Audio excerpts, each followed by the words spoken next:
गुरुजी श्रीनगर में थे और उनकी जीप में अचानक कोई खराबी आ गई। हम लाल चौक पर स्थित एक मोटर पार्ट्स की दुकान पर गए। हमने दुकानदार से अपनी ज़रूरत के पुर्जे देने के लिए कहा। उसने अपने किसी नौकर से वे पुर्जे निकाल कर लाने को बोला और स्वयं किसी दूसरे ग्राहक के साथ व्यस्त हो गया।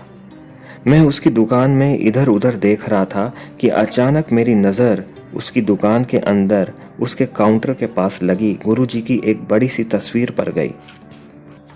उस समय गुरुजी मुझसे केवल 3 फुट की दूरी पर थे। गुरुजी की तस्वीर के आगे धूप जल रही थी और ताज़े फूल रखे हुए थे जो गुरुजी के प्रति उसकी आस्था का बखान कर रहे थे। मैंने गुरुजी का ध्यान आकर्षित करते हुए कहा कि यह तो आपके किसी खास भक्त की दुकान है।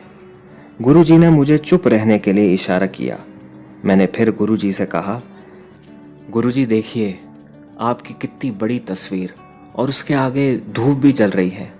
ये तो आपका बहुत बड़ा उपासक लगता है। मैं चुप कैसे रह सकता हूँ? गुरुजी ने कहा, यदि इसने मुझे पहचान लिया तो ये हमसे पैसे नहीं लेगा।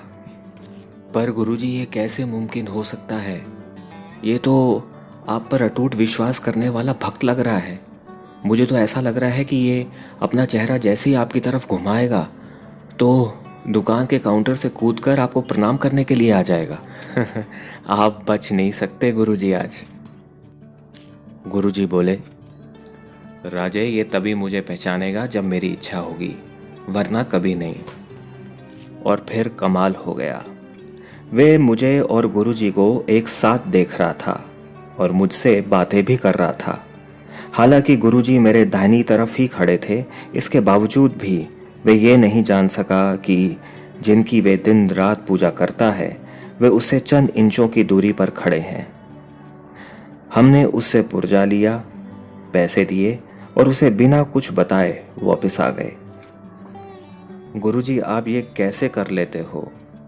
आंखें होते हुए भी, आपकी तरफ देखते हुए भी कोई आपको पहचान क्यों नहीं सकता? आपके कितने रूप हैं मेरे साहिब जी।